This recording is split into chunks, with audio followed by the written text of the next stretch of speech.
18 హోంశాఖ మంత్రి గారు. ధన్యవాదాలు అధ్యక్ష.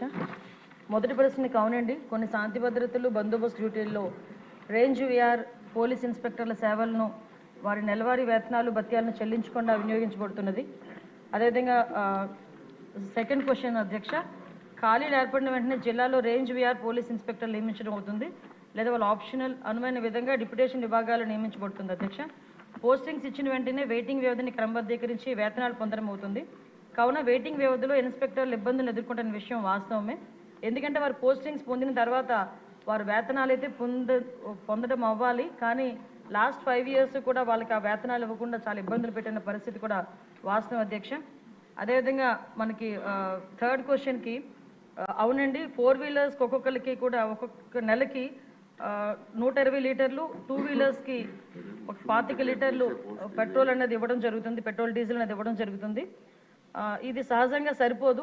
కావున శాంతి భద్రతలు డ్యూటీలు, విఐపీ డ్యూటీలు వంటి క్షేత్రస్థాయి డ్యూటీలు నిర్వహించేటప్పుడు అధికారులు అనేక ఇబ్బందులు ఎదుర్కొంటున్న విషయం కూడా వాస్తవం అధ్యక్ష.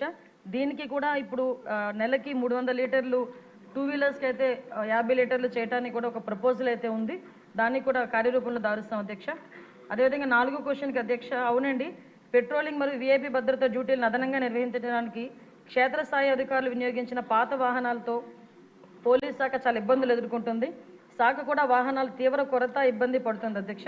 ఎందుకంటే దీనికి 2014లోనే 2018లోని టీడీపీ గవర్నమెంట్ అధికారులు ఉన్నప్పుడు మాత్రమే సుమారుగా 150 కోట్లు, 2014లో 100 కోట్లు, 2018లో 50 కోట్ల రూపాయలు వెహికల్స్కి శాంక్షన్ చేయడం జరిగింది, వెహికల్స్ కొనడం జరిగింది.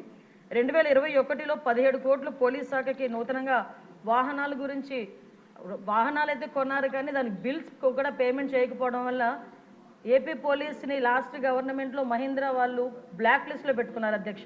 అది చాలా సిగ్గుచేటు అన్నమాట. అది బ్లాక్ లిస్ట్లో పోలీస్ డిపార్ట్మెంట్ పెట్టుకొని ఈ రోజుకి కూడా కోర్టులో వాళ్ళు వేసుకుంటే, మొన్న ఈ గవర్నమెంట్ వచ్చిన తర్వాత 13 కోట్ల రూపాయలు దానికి వెహికల్స్ కూడా చెల్లించడం జరిగింది అధ్యక్ష. ఇప్పుడైతే సుమారుగా దగ్గర మనకున్న వెహికల్స్ 8,000 వెహికల్స్లో దగ్గర 50% వరకు కూడా అవన్నీ కూడా స్క్రాప్కి ఇవ్వాల్సిన పరిస్థితి ఉంది అధ్యక్ష. వాహనాలు అయితే ఉన్నాయి అధ్యక్ష, కొరత ఉంది అధ్యక్ష. 2023-24లో 1,567 వాహనాలను ఇదివరకే స్క్రాప్ చేయడం జరిగింది అధ్యక్ష. ఇప్పుడు 2,605 వాహనాలు స్క్రాపింగ్ సిద్ధంగా ఉన్నాయి అధ్యక్ష. నూతన వాహనాలు కొనుగోలు, ప్రస్తుత వాహనాల మరమ్మతుల కోసం బడ్జెట్ కేటాయింపు నిమిత్తం అభ్యర్థనతో సమస్యలను ప్రభుత్వ దృష్టికి తేవడం అయింది అధ్యక్ష. అదేవిధంగా నెక్స్ట్ క్వశ్చన్ అధ్యక్ష అవునండి, పోలీస్ సిబ్బంది కొరత అయితే ఉంది అధ్యక్ష.